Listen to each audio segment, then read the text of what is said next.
Hola, bienvenidos a este nuevo video. Esta vez con la historia del segundo barco de la clase Olympic, Titanic.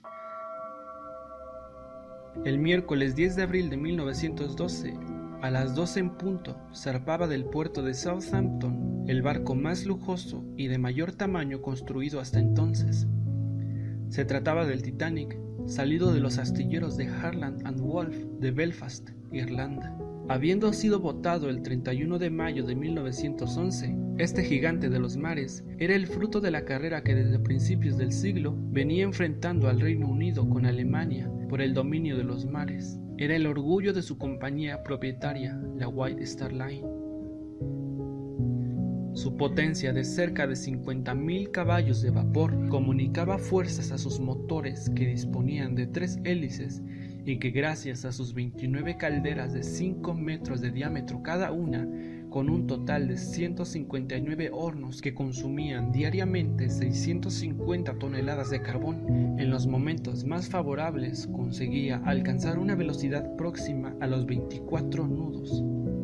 Su característica más peculiar estribaba en un doble fondo, dividido en 16 compartimentos estancos, tanto así que se le calificó como insumergible. Este transatlántico de lujo era como un auténtico palacio flotante, superando a los deseos de los más exigentes por su lujo, comodidades y refinamientos. Resistía perfectamente la comparación con cualquier hotel de lujo. Disponía de unas 3.000 camas y cada una de sus suites de lujo medía 15 metros de largo. Contaba también con un paseo de cubierta privado y sus paredes estaban decoradas con maderas nobles de estilo isabelino.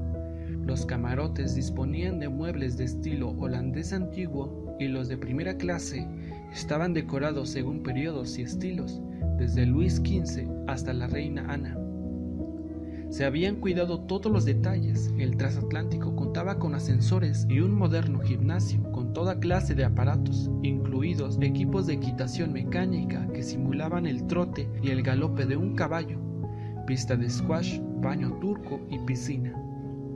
En los grandes salones, incluido el de fumadores, disponían de mobiliario inglés del siglo XVIII. Tenía 3 bibliotecas con más de 30.000 volúmenes, sin contar con enormes despachos y salones de trabajo destinados a los pasajeros que no podían suspender sus actividades durante la travesía. Incluso los compartimentos de tercera clase eran muy confortables para la época. Su tripulación estaba integrada por 904 miembros, 397 entre oficiales y marineros, y el resto dedicado a la atención de los distintos servicios de pasaje.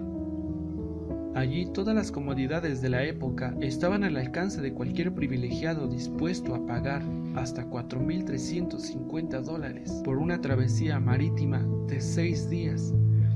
Todo había sido previsto en tan magnífico barco, menos la posibilidad de un naufragio. Su escalera principal era de lo más suntuosa que pudiera imaginarse en un barco.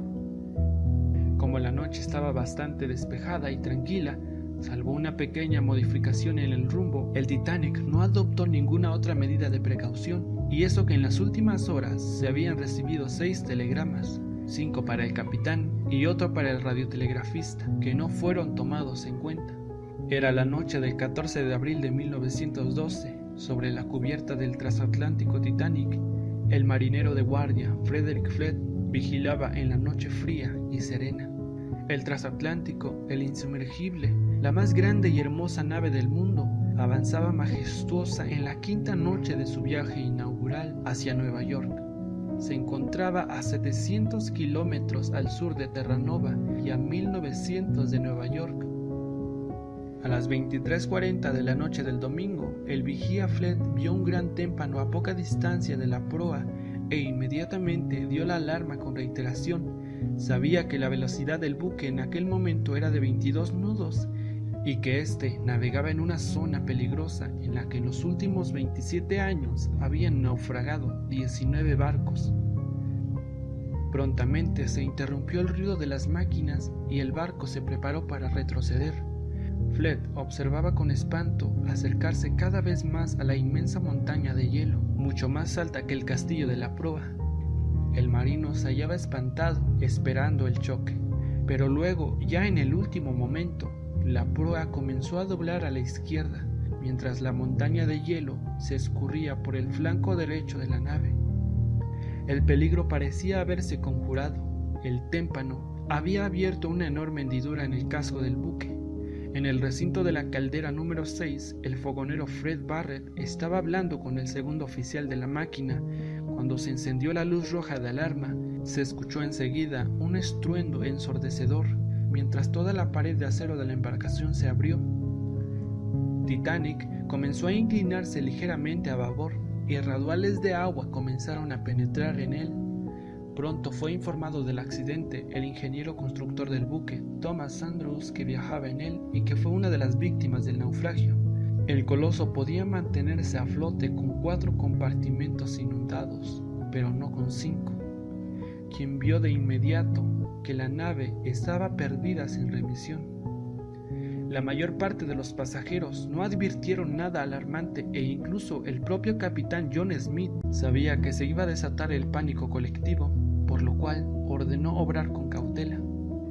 Mandó avisar al pasaje, pero procurando restar importancia al incidente, y solo a las 12:05, cuando ya el agua alcanzaba a la pista de squash, ordenó disponer los botes salvavidas y que se emitiera la llamada de auxilio habitual en aquella época, CQD, junto con la recién adoptada y aún en vigor SOS, siendo tal vez la primera vez que se utilizó.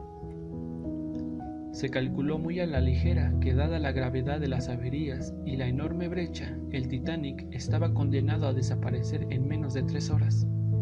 Algunos barcos captaron las angustiosas llamadas de socorro y trataron de acudir a toda máquina. La falta de lugares en los botes, la confusión y el miedo, así como el desorden con el que se realizaron las operaciones de abandono del buque, agravaron el naufragio y fueron responsables de no pocas víctimas.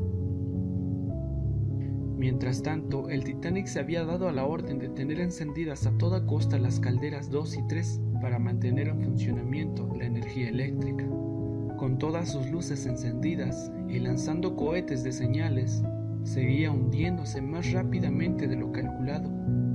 Mientras, la orquesta a bordo interpretaba diversas melodías en un intento de crear una atmósfera festiva y disminuir el miedo. Así permaneció hasta el último instante.